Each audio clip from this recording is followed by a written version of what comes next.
صفے ماتم بچ گیا، کپتان کے جانثار کے پیارے کو دنیا فانی سے رخصت کر دیا گیا۔ شیر افضل مروت نے چاہنے والوں کے ساتھ مل کر گہرے افسوس کا اظہار سوشل میڈیا پر شیئر کر دیا، جس پر جیل سے عمران خان نے بھی یہ گہرے دکھ کا اظہار کر دیا اور ان کے پیارے کے لیے صحافیوں کے سامنے مغفرت کی دعا بھی کی۔ اس ویڈیو میں آپ کے ساتھ مسلم لیگ نون کے سینئر رہنما خواجہ سعد رفیق کی طبیعت ناساز ہو گئی ہے، جس کے بعد انہیں پنجاب انسٹی ٹیوٹ آف کارڈیالوجی شفٹ کر دیا گیا۔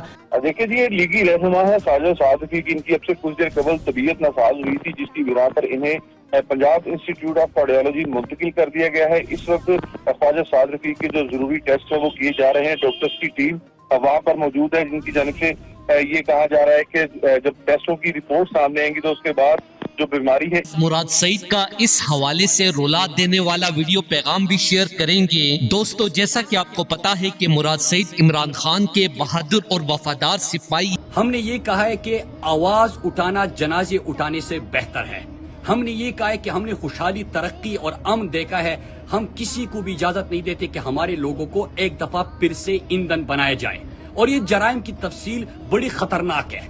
میں اپنی قوم کو بتانا چاہتا ہوں، لیکن عمران خان جیسے مخلص لیڈر کے ساتھ بے وفائی کرنا اور انہیں دھوکہ دینا قبول نہیں۔ اور جب سے خان صاحب پر مشکل مرحلہ آیا، یہی وہ واحد لیڈر ہیں جو کہ طاقتوروں کی آنکھوں میں آنکھیں ڈال کر آج بھی ڈٹ کے کھڑے ہیں، ورنہ بہت سے پٹھان لوٹوں نے بھی پرویز خٹک کی طرح انہیں اکیلا چھوڑ دیا ہے۔ لیکن اس نسلی پٹھان نے ثابت کر دیا ہے کہ وہ واقعی عمران خان کا شیر اور وفادار ہے۔ ایسے میں عمران خان مراد سعید کی دل سے قدر اور تعریف کرتے ہیں۔ مراد سعید اپنے بھائی سے بے حد محبت کرتے تھے، اسی وجہ سے آج انہیں بے حد غمزدہ دیکھا گیا ہے۔ جو ہی ہمیں سوشل میڈیا سے اس حوالے سے مزید تفصیلات پتہ چلیں گی تو آپ کے ساتھ شیئر کریں گے۔ دوستو، اس حوالے سے اپنی رائے کا اظہار کامنٹ سیکشن میں دیں۔ ویڈیو اچھی لگے تو لائک کریں اور اس چینل کو سبسکرائب کریں۔